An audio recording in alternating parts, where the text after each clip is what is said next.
身はこんな感じです。めっちゃ荷物多いですね。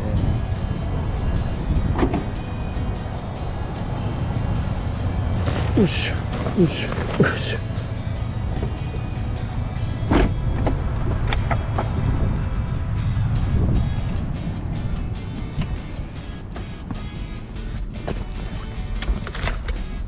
中はこんな感じです。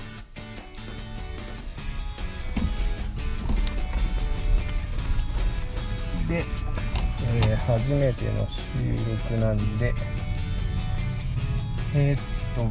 あと初めてのキャンプなんでね、めっちゃ不安っていうのもあって、こんな荷物が多くなりました。はい。じゃあそれではキャンプ場に向かってみたいと思います。